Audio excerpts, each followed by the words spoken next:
This is americasdemocrats.org, the weekly netcast for stand-up Democrats. I'm your host, Jim Cuddy. And before we get to today's show, I want to let everybody know that on November 9th, listeners can dial into a conference call with Jim Hightower, who will answer questions about the election. Just visit americasdemocrats.org or 21stcenturydems.org on November 9th at 1 p.m. Eastern Time to join the conference call.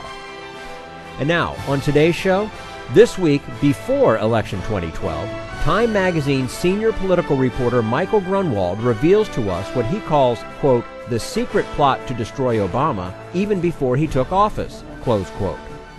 Regular contributor Fred Rotondaro cites his own family's history and the struggle for middle-class families to make it in America. And Bill Press interviews the NAACP's Ben Jealous about Republican attempts to suppress the minority vote. Are you tired of Tea Party Republicans and Rush Limbaugh dominating the airwaves? Do you want the facts you won't get on Fox or even on CNN? Then stay tuned. Our sponsor, 21st Century Democrats, works hard to get everyday Democrats involved in returning our party to its roots and to success at the ballot box. Sit back and listen, then stand up and fight. And follow 21st Century Democrats on Facebook for all the latest progressive news. We're glad you can join us.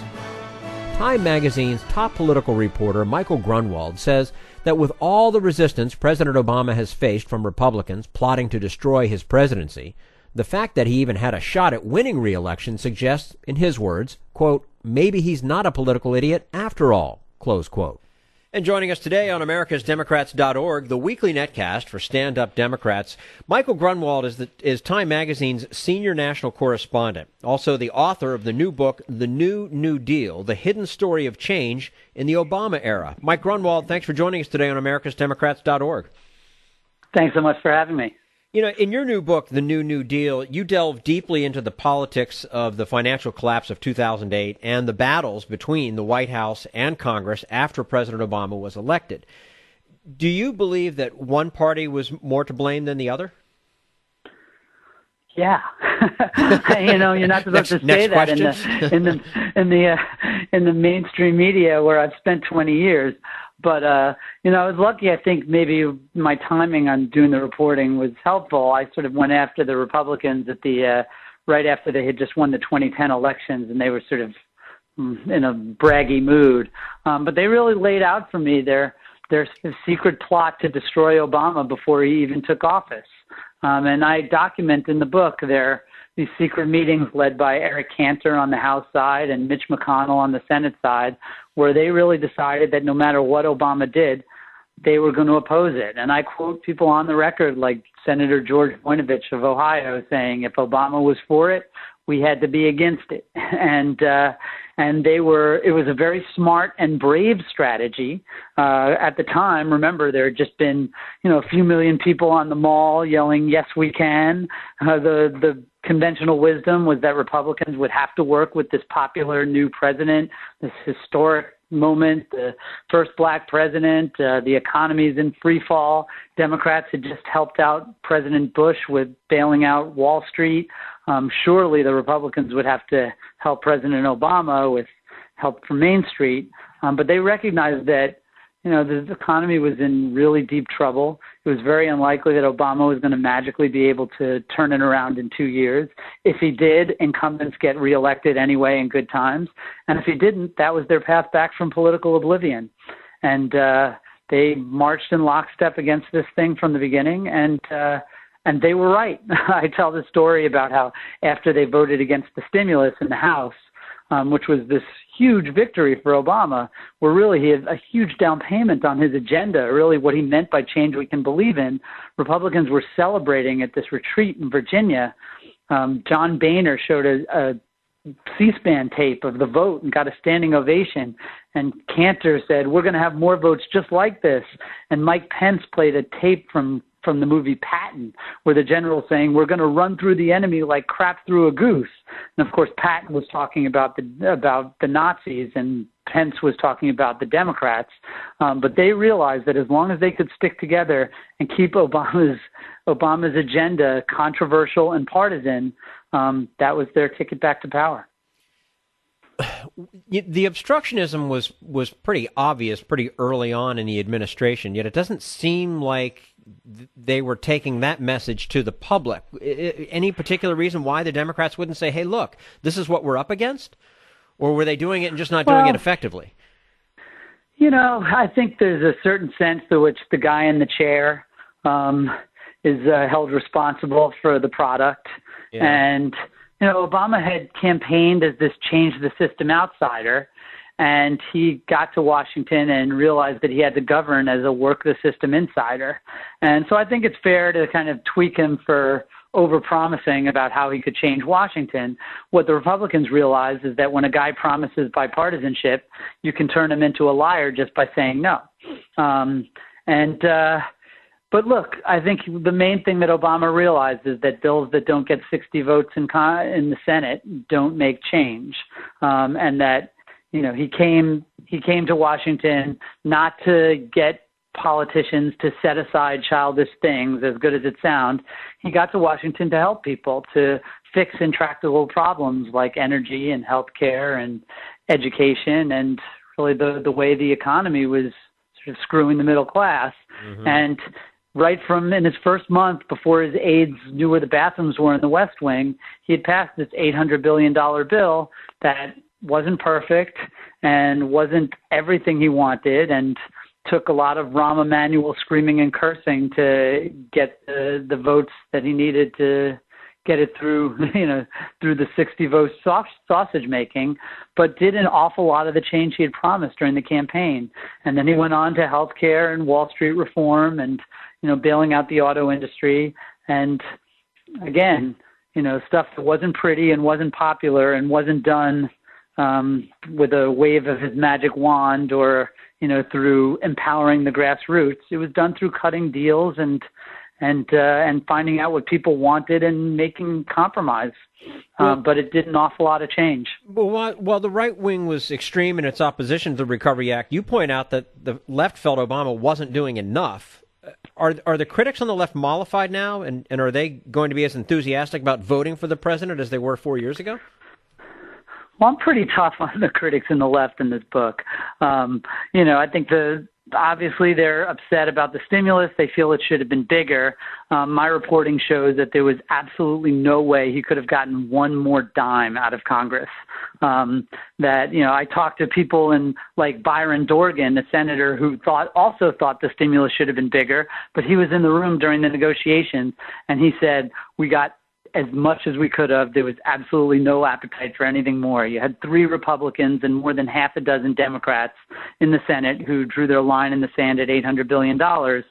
And if you don't have the votes, what's the point of pushing for it? You just don't have the votes.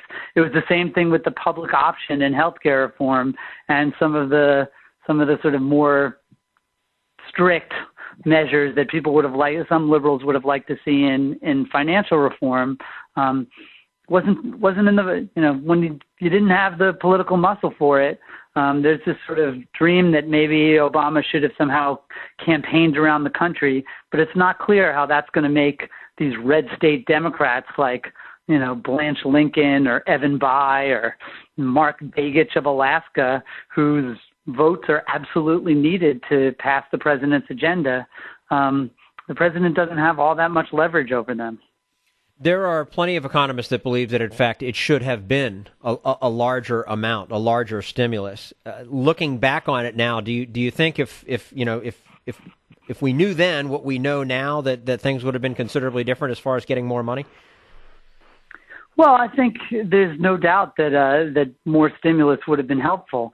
And it's important to remember that President Obama, who, even though Republicans were dead set against him and many Democrats in the Senate were saying, enough is enough, and not just a few Democrats, a lot of Democrats, there was very little appetite for stimulus after the $800 billion.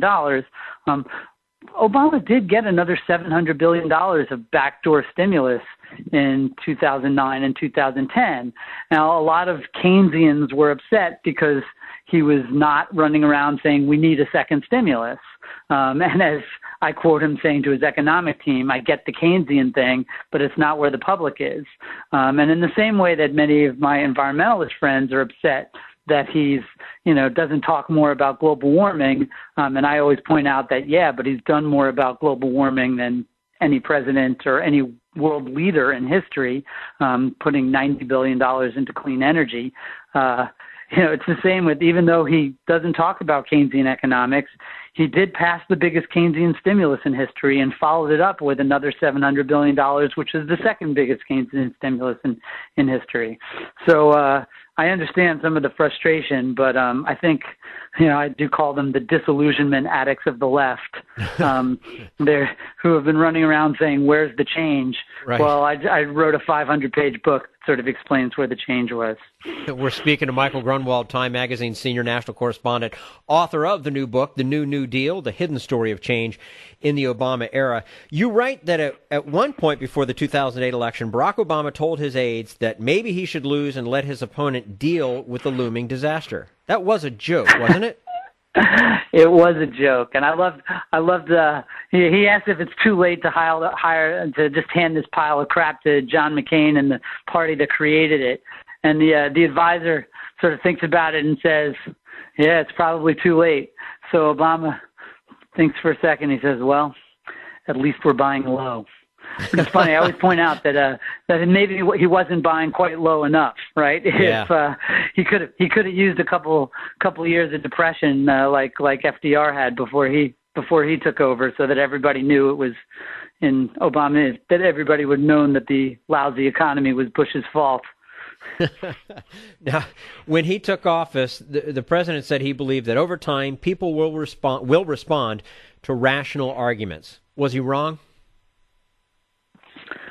Well, I think, you can sort of argue that either way. Certainly the Republicans in Washington, who were sort of had recognized that their path back to political power was just by obstructing and opposing Obama on everything, there really wasn't much convincing that could be done to convince him. They demanded $300 billion of tax cuts in the stimulus. Obama put $300 billion of tax cuts in the stimulus, and they still opposed it. As for the public, look, Obama did a lot of very unpopular things. The stimulus was unpopular. The auto rescue was unpopular. Healthcare reform was unpopular. And the economy has really been in a tough place. It's, over 8% unemployment for 4 years. When you think about it, the fact that he even has a shot of winning re-election after doing all these big unpopular things and presiding over a really rough economy suggests that that maybe he isn't such a political idiot after all. Michael Grunwald is Time Magazine's senior national correspondent, the author of the new book, The New Deal, The Hidden Story of Change in the Obama Era. Mike, thank you so much for joining us today on americasdemocrats.org. Hope we get to talk to you again soon. It's been a pleasure. This is americasdemocrats.org, the weekly netcast for stand-up Democrats.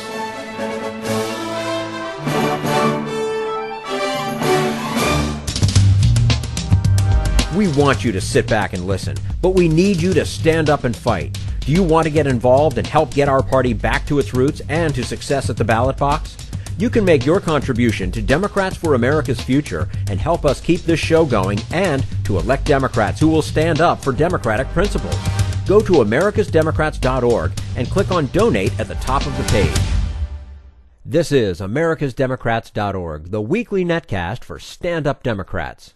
Fred Rotondaro of the Center for American Progress looks at his own family's history as a reminder of what it takes to build a strong middle class. And it isn't giving handouts to those who already have what they need. But right now, we turn to Jim Hightower, America's #1 populist, for his common sense commentary. As feared, our people's democratic authority has been dogged nearly to death by the hounds of money in this year's election go-round, thanks to the Supreme Court's reckless decree in the Citizens United case. That rank political power play by 5 black-robed partisans, unleashed the big dogs of corporate money to bite democracy right in the butt, poisoning our elections with the venom of unlimited special interest cash. But there's also another little-reported consequence of the malevolent Citizens United decision. It has unleashed mad dog corporate bosses to tell employees how to vote. Prior to that 2010 court ruling, top executives were barred by federal law from using corporate funds to instruct, induce, intimidate, or otherwise push workers to support particular candidates. No more. Having been given a legal pass, bosses are openly conscripting employees to be political troopers for corporate-backed candidates. For example, CEO David Siegel of Westgate Resorts, a major peddler of timeshare schemes, warned his 7,000-strong workforce against voting for Obama. To do so, he wrote in a letter to each of them, would, quote, threaten your job. Obama, Siegel declared, planned to raise taxes on multimillionaires like him, which would give him, quote, no choice but to reduce the size of this company. Likewise, Dave Robertson, president of the Koch brothers' industrial empire, notified 30,000 workers that they would suffer assorted ills if they helped re-elect Obama. Robertson even included a slate card of Koch-approved candidates for them to take into the polling booth. Ooh, how helpful! This is Jim Hightower saying, of course, corporate chieftains say they're not making threats, just friendly suggestions on how to vote. Oh, sure. As we know, everyone is equal in the corporate hierarchy, and you're perfectly free to defy the guy who can fire you. Good luck with that. Need an antidote to the progressive blues? Want some good news about how grassroots folks are rebelling against the corporate powers and winning? Well, here's an easy-to-swallow pill for you, the Hightower Lowdown. Hightower's monthly newsletter will give you the lowdown, even as it lifts you up. It's 4 pages a month, jam-packed with facts you can use, actions you can take, and Jim's own Texas humor, all for only $15 a year. To become a lowdowner, go to hightowerlowdown.org. This is americasdemocrats.org, the weekly netcast for stand-up Democrats. And a reminder that on November 9th, listeners can dial into a conference call with Jim Hightower, who will be answering questions about the election. Just visit americasdemocrats.org or 21stcenturydems.org on November 9th at 1 p.m. Eastern Time to join the conference call. President Obama's stimulus program helped America recover from the near depression left him by President Bush. And business taxes are now lower than under Ronald Reagan. Regular contributor Fred Rotondaro reminds us that Democratic programs are not about just giving people money.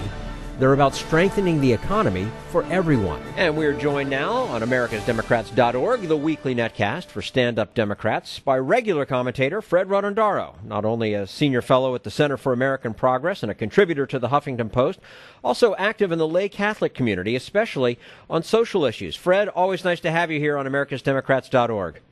Great to be back, Jim.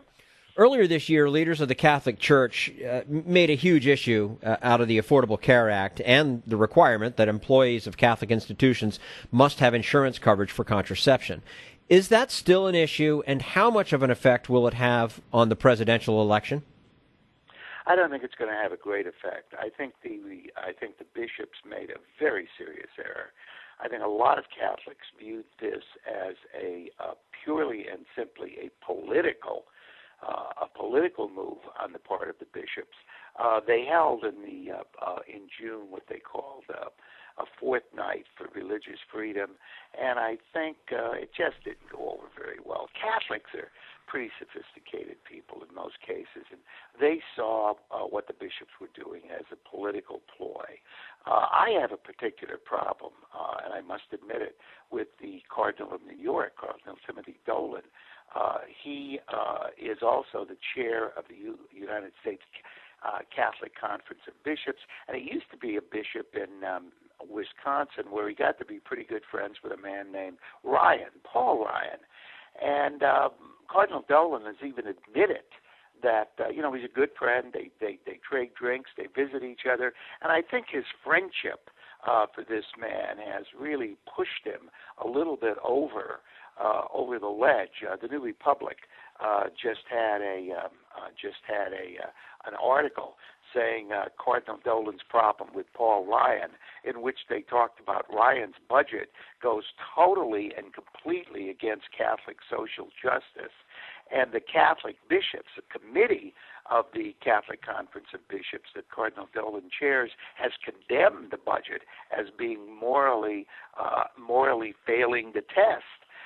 You may have seen the other night Sister Simone Campbell, the woman, the head of Network, who was the leader of Nuns on the Bus, who spoke so eloquently and so passionately at the Democratic Convention.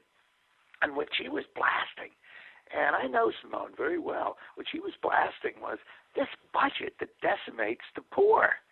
And so when the Catholic bishops say, well, President Obama made the wrong choice in regarding the HHS mandate, you've got an awful lot of Catholics who are saying you've got 143 million people living in or close to poverty.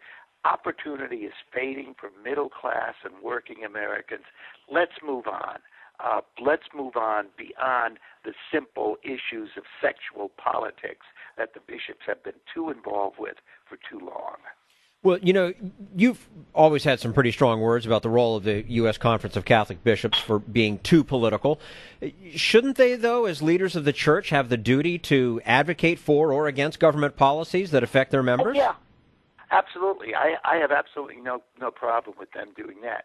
Where I think a lot of Catholics, and I would be foremost among them, would say they are very, very wrong, is that in advocating, they take issues that the Catholic bishops are right on issues of being anti-war in so many cases.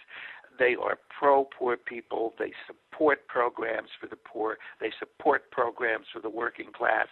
But ultimately, the Republicans come along and say, we're anti-abortion, and the Catholic bishops bow before them.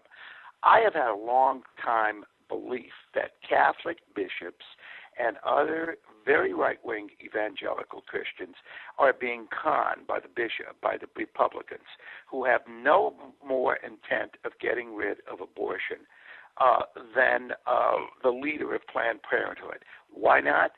Because the Republicans know that abortion brings them money and it brings them votes.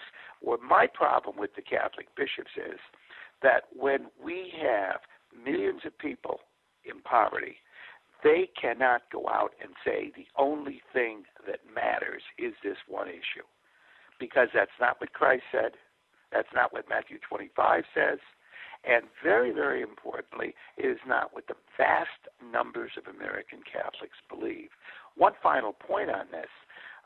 Generally, you will see, if you really study the issue, that there are fewer abortions under Democratic presidents than there are under Republicans, for a very simple reason. And that very simple reason is that Democratic legislators and Democratic presidents usually put in place the kind of programs and projects that help lower-income women avoid the need for an abortion.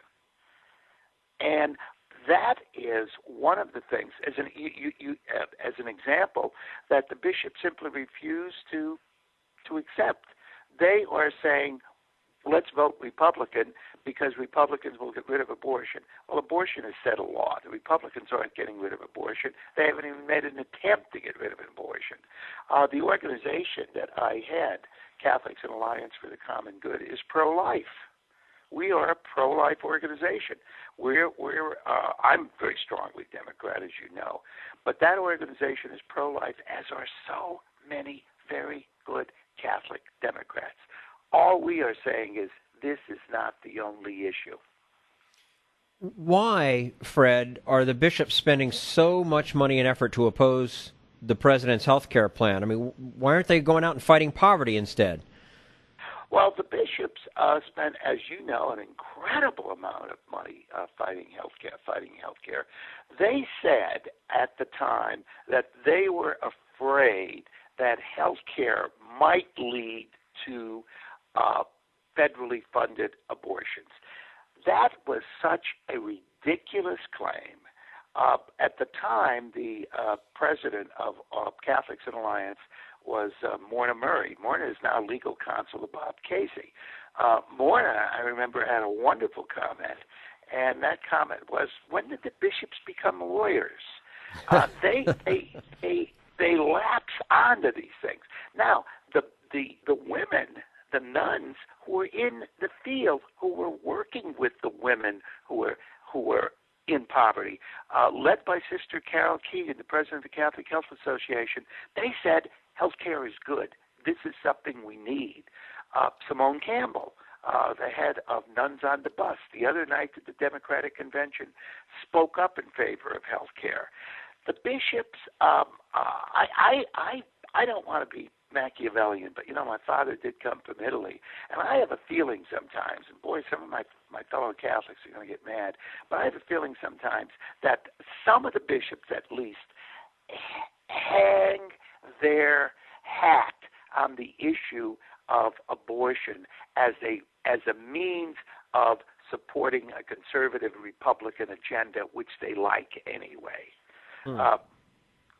Good friend of mine, a Jesuit priest whose name I will not mention because he could wind up in Butte, Montana, says, "Fred, you got to remember, the nuns are Democrats, the bishops are Republicans." That's sort of playing out right now, isn't it? It is playing out very strongly right very now. much so. Let me ask you this before we let you go, Fred. Does the selection of Paul Ryan as Mitt Romney's running mate help the Republican ticket with Catholic voters, or should it? I don't think it's going to help with Catholic voters. I think it will solidify very conservative Catholics. I think it will. I think it will obviously solidify Romney with conservative voters. But I think also, and this hasn't gotten much play, that the selection of Ryan was a pretty astute move to solidify support with some blue collar workers. Because Ryan is going to play to the blue collar community who vote very strongly for Republicans, totally against their interest. I did a HuffPo piece a couple of weeks ago, asking what my father, who was a coal miner, would say if he knew blue collars were voting for Republicans, and I can't repeat on the air what my father would say, both about stupidity and et cetera. I just won't go into it. But I think Ryan was chosen for a variety of reasons. I think his biggest asset is going to be reminding conservatives, yes, Mitt Romney really is a conservative, which I don't think he is. So people, if they want to check that out, they're going to have to go to Huffington Post in order to find out what your father had to say. You got or it. would have to say. Should. Right? It's a good article. My father would have been irate. Nicely put. Regular commentator Fred Rotondaro, senior fellow at the Center for American Progress, contributor to the Huffington Post, as we mentioned. Fred, as always, thank you so much for your time with us today on americasdemocrats.org. Jim, thank you very much. Always nice speaking with you. This is americasdemocrats.org, the weekly netcast for Stand Up Democrats.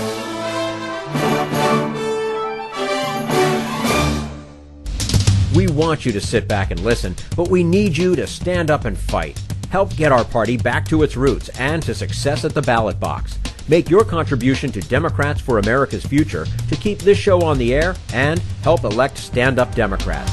Go to americasdemocrats.org and click on Donate at the top of the page. This is americasdemocrats.org, the weekly netcast for stand-up Democrats. And now, Bill Press and his guest, Ben Jealous, President and CEO of the NAACP, on how Republicans have switched from breaking the law to using the law to keep people from voting. Coming to you from our nation's capital and brought to you live by AFSCME. Good men and women of AFSCME, the largest public employee and healthcare workers union in the entire country. For more information about their good work under President Lee Saunders, I was up in New York with the good men and women of DC 37 last Saturday. Go to afscme.org, AFSCME.org. Chris Kofinas in studio with us as a friend of Bill. Peter, what do you got? We are tweeting at BP Show. First of all, on Sandy, we talked a little bit about Chris Christie and Barack Obama appearing together. A friend on Twitter says President Obama has worked hard for all Americans since day one. We can see it more clearly now because of his response to Hurricane Sandy. On the bailout ad that we have out there that Mitt Romney is trying to push, this dishonest ad, Eric Oppenheimer on Twitter says, is Romney so conceited that he thinks he doesn't have to be held accountable for what he says? Yes. It's a good point. Yeah, apparently he is, because yes. he is running this ad. And Aria writes, even if Obama walked on water or turned water into wine, the right wing would still talk down to him. Well, I don't know about that. I mean, if you can turn water into wine, I mean, that'd be pretty impressive. That would be. He wouldn't be the first. That's all right. True. We are 5 days from Election Day, and Chris, as you know, one of the big issues, real issues, not just an imagined issue, are attempts by Republicans, a lot of it fueled and funded by the Koch brothers, to suppress the vote in state after state after state after state. The NAACP has been very involved in efforts to stop these voter suppression efforts from the beginning. They've now teamed up with the NEA, President Dennis Van Roekel, a good friend of the program, on a measure to make sure that people know what the rules are and get out and vote. The president of the NAACP, our good friend Ben Jealous, joins us on our news line this morning. Hi, Ben. Good morning. Good to talk to you. Hey, Bill. It's good to be back. Let me ask you, so, some of these laws have been challenged, some have not. Today, 5 days out, how serious is this problem of voter suppression? It's real. I mean, we've seen more states pass more laws in the past year or so, pushing more voters out of the ballot box than we've seen in a year in the past century. And this, we've seen a shift, if you will. In 2000, they broke the law to suppress the vote. This year, they're using the law to suppress it. Yeah. I mean, this takes us back not to the poll tax, but to some things that sort of resemble it. Yeah, no, I mean that's precisely right. And let's keep in mind. I mean, back then they said, look, we had to have a poll tax because a man who couldn't afford to pay the poll tax, his vote could be bought. They also said that we had to exclude women from voting because each man would, who was married would have two votes. I think probably reversing the reality inside of most homes, right?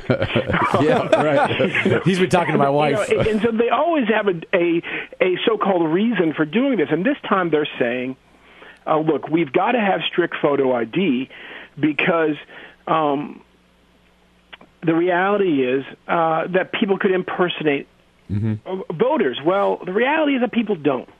In Pennsylvania, we took them into court, and the state was forced to admit on the stand that not only had they never prosecuted anybody of voter fraud, they had never even investigated a case. There was no credible complaint in the history of the state, and we've seen this in state after state. In South, my favorite was in South Carolina, where Governor Haley, got all over the front pages of the state saying, we found 900 dead people who voted, and I'm asking the State Board of Elections to go investigate. Well, she probably should have asked them to investigate before she made that announcement, because they went and investigated, and they came back and they said, Madam Governor, we couldn't find any dead people who voted. And she said, well, why not? And they said, well, because they're dead. Dead people can't vote. So, I mean, it's just... Is this true? Dead people can't vote?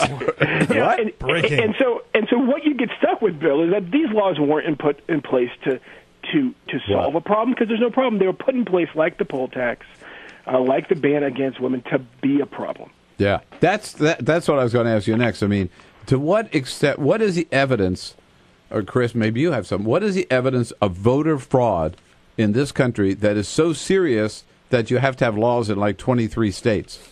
There isn't any, not that I've ever seen. I mean, do you have rare examples where this, or this may happen? Sure. Is this kind of the plague that Republicans want to suggest it is? I mean, no. I mean, it's really simple. This has always been a battle between turnouts. Republicans believe that if you have lower turnout, they do better.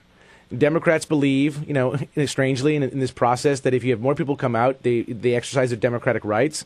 It's a good thing, and that also happens to be better for Democrats. So this is why I think it happens to be better for democracy. Yeah, too. I agree, and this is why I think you have this motivation by some Republicans to go out there and try to find new laws and new barriers to making voting more difficult. I think it's really that simple. Yeah, and Bill, I think Chris's last point is the most important one, which is that some Republicans, notably it's the ones who are most easily influenced by extremists. You have had some, and it's important not to lose sight of this, like Bob McDonnell in Virginia, who have stood up and said to their assembly and their Senate, "Don't even bring me this strict voter ID BS, or I will veto it." You even had one, Snyder in Michigan, who when they still brought it to him, turned around and vetoed the bill. And that's important because we've got to get back to a place where democracy, small d, is a bipartisan thing. Yeah. No, excellent point. So you mentioned the voter ID. One of the other ways in which they've tried to really suppress the vote, right, is curtailing early voting. Now, they tried it, but Hurricane Sandy did a little bit of that, too. Of course, you can't do anything about a natural disaster. Have you any figures on problems because of early voting being suspended as a result of the hurricane? This is a real moving target because, of course, it's coming back online sort of state by state, and then damage is being assessed, and people are starting to figure out when people might be able to get back. I mean, the beauty about having early voting is it does make the process more elastic, and so therefore people can still catch up. If they get back and they take the time to vote. I think in some ways this hurricane is a great reminder of the power of and the importance of people having several days to vote, so that they can actually accommodate some sudden change in their life, whether it's on a massive scale like this or it's just their car breaks down. Yeah. Chris, again, early voting to me makes so much sense because you cannot guarantee for... I was talking to some of the sheet metal workers yesterday, right? So over at their office, and they were saying, their guys get a job, right? They're in northern Indiana. They might get a job in southern Indiana. They're 60 miles away. They're not going to be able to get down there and back and necessarily vote when you only have one day between the hours of 6 a.m. and 6 p.m. to vote, right? I mean, it's a fact. I mean, if you're talking about people, like my father worked 364 days a year. The only day he got off was usually Christmas. And so if you're talking about working class, immigrant, communities, lower middle class, folks that work literally day to day and sometimes 2-3 jobs, getting off on election day is not an easy thing to do. So the more time you give them, the more chance they have to actually exercise their right. That's not a bad thing, by the way. That is a good thing. That's the whole point of the country. That's the whole point of why we are a democracy. And it's very odd and I think very counterproductive for Republicans who think they're going to create a party that's going to appeal to a broader stream, for them to have this type of messaging. It is a party stuck in a time warp. And when they talk about this, let alone when they talk about reproductive rights or gay marriage, it is people look at them and they say, you know what, how can we trust you to lead this country when it seems you want to lead us back into another era that we don't want to be in anymore? 20th century, if not the 19th. So I guess the most important question to Ben Jealous as president of the NAACP, now that you've teamed up with the NEA, so what are the two organizations trying to accomplish in the next 5 days? Yeah, what we are focused on is getting folks turned out to vote. We're calling people across the country. We're knocking on doors. We have volunteers who are doing calls from their homes. We have phone banks set up. I mean, these are two groups that have hundreds and hundreds of thousands of have hundreds and hundreds of thousands of people coast to coast who see themselves as NAACP members, as NEA members, and when they work together, then they see themselves as what they truly are, which is one common movement to protect democracy in this country. Yeah, and to get out the vote, and that grassroots operation can indeed make a difference. Well, Ben Jealous, you got a lot of work to do. We'll let you get back at it today. Thank you so much for joining us this morning here on the Full Court Press. Thanks, Ben. Bill. And Bill, just one quick thing. Go ahead. Yeah. This year we have signed up more than 450,000 people to vote, which is over 3.5 times more than we did back in 2008. Mazel tov. That is great. Oh, right. And it's NAACP.org, by the way. That voter registration is key. That's all for americasdemocrats.org. Thank you to all who made today's show possible. Michael Grunwald, Fred Rotondaro, and the entire Bill Press team. And thank you for listening. If you liked what you heard, please get involved in our efforts to keep this show going and to elect Democrats who are bringing the party back to its roots. Go to americasdemocrats.org and click on Donate at the top of the page. And be sure to find 21st Century Democrats on Facebook. And just another reminder once again to visit americasdemocrats.org or 21stcenturydems.org at 1 p.m. Eastern Time on Friday, November 9th to join a post-election conference call with Jim Hightower.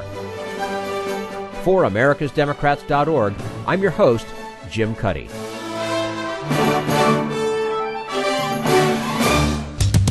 We want you to sit back and listen, but we need you to stand up and fight. Join us. Support the show and help elect Democrats who will stand up for democratic principles with your contribution today.